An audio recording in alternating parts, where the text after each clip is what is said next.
seruan di tengah kesusahan. Seperti rusa yang merindukan sungai yang berair, demikianlah jiwaku merindukan Engkau ya Allah.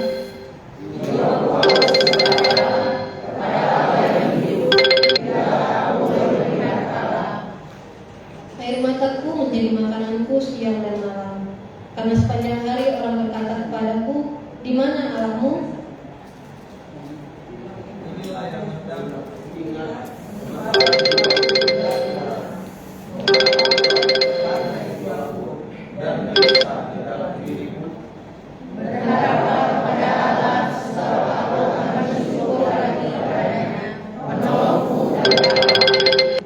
Kita sambut dengan pujian DSL 173 bait pertama jangan kata.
Saudara, sebelum kita masuk dalam pelayanan firman Tuhan, kita akan mendengarkan puji-pujian dari keluarga besar Winerungan Manaya.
diberikan kepada seluruh jemaat Gemino Nafiri.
puji-pujiannya, kami kembalikan ke klien firman.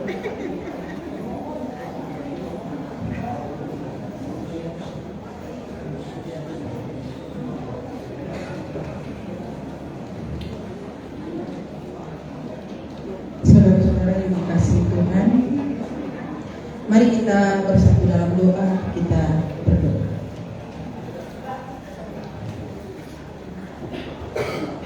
Bapa di dalam surga, Allah yang berkuasa dalam kehidupan dan kematian kami manusia, dalam sukacita dan yang dialami oleh keluarga Ros Winerungan, ketika Tuhan memanggil orang yang sangat mereka kasih dan tengah-tengah kehidupan mereka.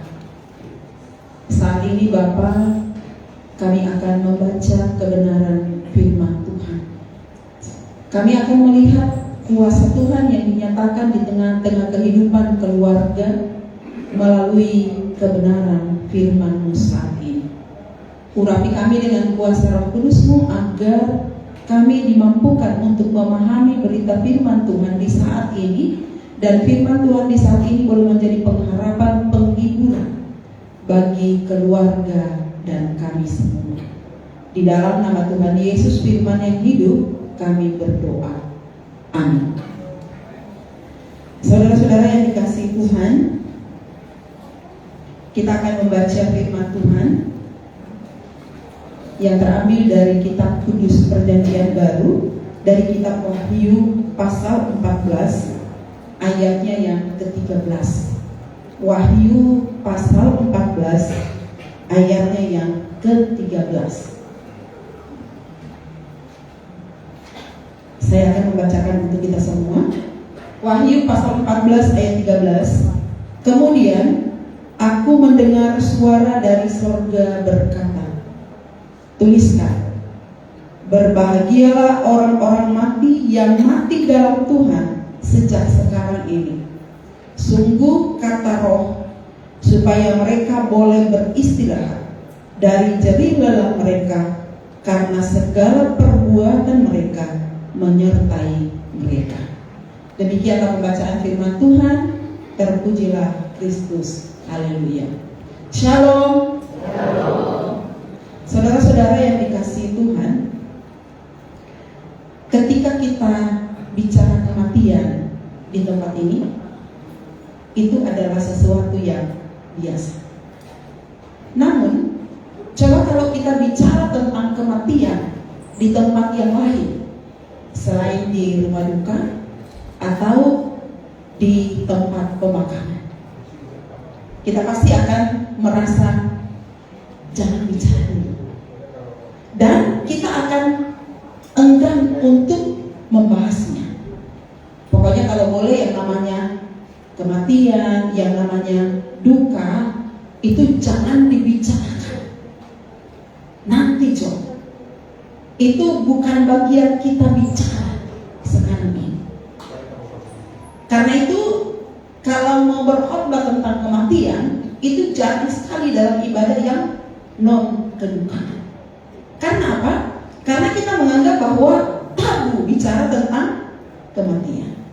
Kalau boleh jangan dibicarakan, kalau boleh jangan dibahas. Bahkan ketika kita membahas program gereja yang di dalamnya juga ada tentang kedukaan, itu biasanya orang sungkan. Kalau bicara keanggaran tentang kematian, pasti kita akan, dalam tahun ini kira-kira berapa orang ya? Dalam tahun ini kira-kira berapa orang ya? Dan kita akan bilang udah 1 orang saja. Padahal kenyataannya dalam perjalanan 1 tahun itu biasanya lebih dari 1 orang. Tapi biasanya kita akan membatasi, udah 1 aja, jangan lebih. Yang penting ada anak. Nah, saudara-saudara, disukai atau tidak, kematian itu sangat dekat dengan hidup kita manusia. Kenapa?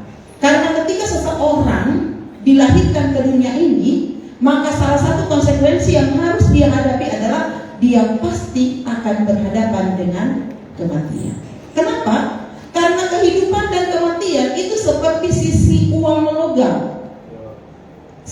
mengisi uang lokal yang sangat dekat sekali jaraknya. Bahkan mungkin tidak ada batas. Di mana ada kehidupan, maka di situ pasti akan ada kematian.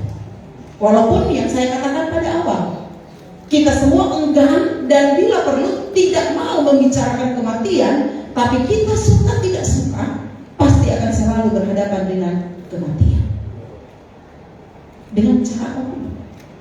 Karena yang membedakan kematian itu terjadi pada seseorang adalah caranya, waktunya, dengan cara apa saja. Ada orang yang bilang bahwa ketika sudah mendekati atau ketika usianya sudah semakin tua, maka sudah pasti dia akan mati. Tapi ternyata kita menghadapi begitu banyak peristiwa kematian anak-anak yang masih muda. Bahkan ada juga kematian bayi. Atau ada orang yang berpikiran bahwa kematian itu hanya pada orang yang sudah sakit-sakit. Tapi ada juga kenyataannya orang yang sehat walafiat justru kemudian mengalami kematian. Kenapa kematian itu sangat dekat dengan kehidupan kita manusia, lalu kita tidak mengetahui kapan itu terjadi? Karena kematian adalah rahasia ilahi. Kalau kehidupan sekarang ini, seorang anak itu lahir, kita bisa mengaturnya dengan dokter, dengan tim medis.